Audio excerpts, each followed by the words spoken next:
En este módulo de proteínas plasmáticas vamos a indagar un poquito más de lo normal sobre estas proteínas porque me gusta mucho este tema y quisiera dejarlo en claro porque en medicina veterinaria no se hacen algunas cosas, solo hacemos hasta un punto. Pero quiero explicarlo para que lo entendamos y si en algún momento un paciente lo requiere, pues habrá que buscar un laboratorio quien haga este tipo de pruebas. En medicina veterinaria nosotros medimos estas proteínas plasmáticas por refractometría, es decir, lo hacemos de manera indirecta. Cuando nosotros estamos mirando allí, no estamos calculando de manera precisa estas proteínas, porque estas proteínas se deberían cuantificar de manera diferencial por espectrofotometría, es decir, medir proteínas totales por un método de Bradford y diferenciarlas de la albúmina. ¿Por qué? Porque en estas proteínas séricas nosotros vamos a tener albúmina, alfa 1 proteína, alfa 2 proteína, beta 1 proteínas, beta 2 proteínas y lo que son las globulinas. Como se pueden dar cuenta, si nosotros sumamos todas, son las proteínas totales como tal. Si nosotros restamos la albúmina menos las proteínas totales, nos va a dar las fracciones globulares. Pero estamos dejando por fuera las alfa 1, alfa 2, beta 1 y beta 2. Entonces, eso es lo que vamos a ver en este video. Entonces, nosotros cuando hacemos la medición de las proteínas por refractometría, estamos midiendo proteínas totales de manera indirecta. No es un método preciso, pero funciona. ¿Qué pasa? Nosotros aquí podemos tener un valor normal, pero podemos tener una hipoalbuminemia y una hipergamaglobulinemia. Por eso me puede engañar un poquito ese refractómetro y yo tendría que pasar a ver otros analitos para poder tomar la decisión si voy a hacer unas proteínas totales menos la albúmina para sacar las globulinas. Esto es supremamente clave identificarlo. ¿Cómo nos damos cuenta? Pues con una alaninoaminotransferasa, con una aspartato aminotransferasa, con una fosfatasa alcalina, que eso lo vamos a ver en otro video. Importante aquí en las proteínas es que nosotros no le debemos creer 100% a esa medición por refractometría. Si nosotros pasamos a medirla por espectrofotometría, la medición es un poquito más precisa, pero vamos a dejar 4 clases de proteína por fuera: las alfa 1, las beta 1, las alfa 2 y las beta 2 proteínas. Vamos a enfocarnos solamente en lo que son las gamma globulinas y lo que son las albúmina. Para nosotros poder sacar la suma de estas dos nos va a dar las proteínas totales.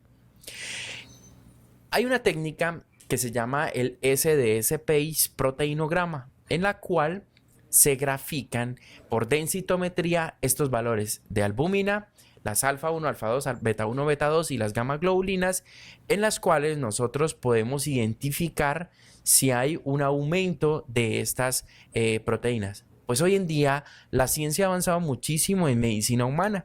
En medicina veterinaria algunos laboratorios hacen estos proteinogramas, que es muy diferente al uroproteinograma. Aquí estamos hablando del proteinograma, proteínas séricas. El uroproteinograma será contenido para otro video. Aquí nosotros podemos identificar en el SDS-PACE, que es la electroforesis de geles de poliacrilamida por el dodecil sulfato de sodio. Este es un gel en la cual nosotros colocamos las proteínas a migrar.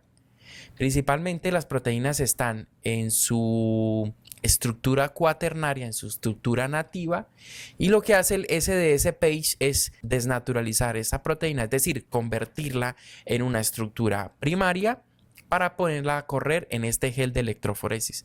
Este gel está basado en carga y en tamaño. Es decir, las proteínas que van a ser de carga negativa van a migrar hacia el polo positivo y ellas por peso molecular se van a situar en el gel. La albúmina más o menos está midiendo unos 67 kilodaltons.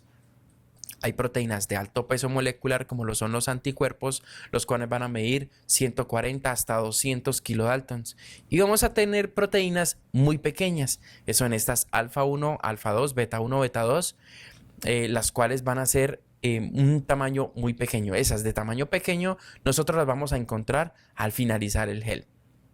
Entonces, estas proteínas nosotros las pasamos a un densitómetro y podemos verificar esto. Es decir, la primer banda que vamos a encontrar acá es la albúmina, luego la banda de alfa 1, alfa 2, beta 1, beta 2 y luego tenemos aquí los anticuerpos. Los 5 tipos de anticuerpos los vamos a ubicar acá. Esto es un proteinograma normal. Luego tenemos aquí un proteinograma en la que vamos a tener una gamapatía monoclonal. ¿Dónde podemos encontrar esto? En mieloma múltiple, por ejemplo. Encontramos concentraciones normales de albúmina, normal alfa 1, normal alfa 2, normal beta 1, normal beta 2, y aquí vamos a encontrar un pico fino en esta gamma globulina, que es muy diferente a este patrón en la cual vemos una gamapatía policlonal.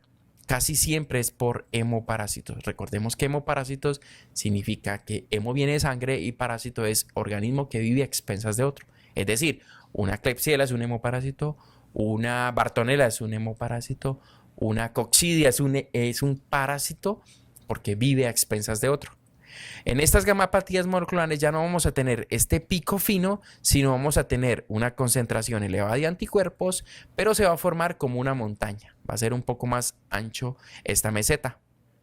El otro escenario es hipoalbuminemias, en la cual podemos encontrar estas proteínas normales, es decir, el proteinograma puede ser normal, pero es porque es mayor concentración de anticuerpos y menor concentración de albúmina. Por eso les explico que no tenemos que creerle 100% a las proteínas basadas por refractometría. Esta hipoalbuminemia la podemos ver en cirrosis hepática o cualquier daño hepático en la cual pues, se afecta a la producción de albúmina.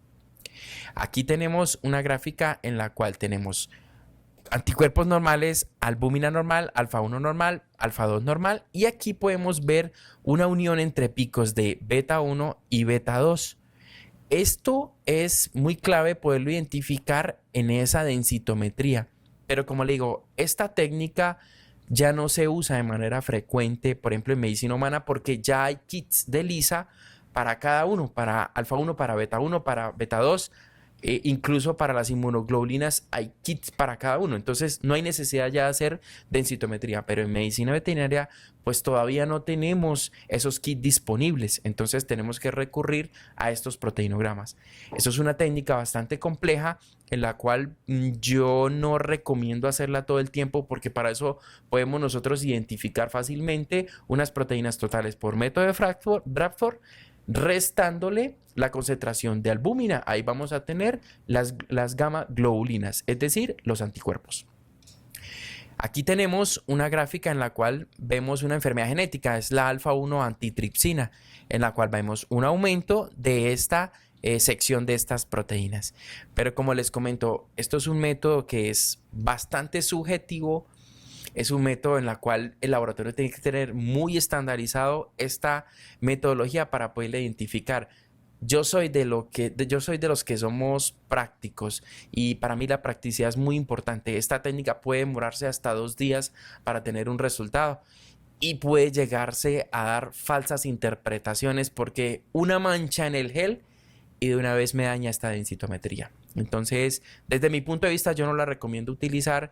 Yo recomiendo es hacer esas proteínas diferenciales y si ya estamos sospechando de un mieloma múltiple tendríamos que pasar a otro tipo de tecnología para nosotros poderlo identificar. Bien, hemos terminado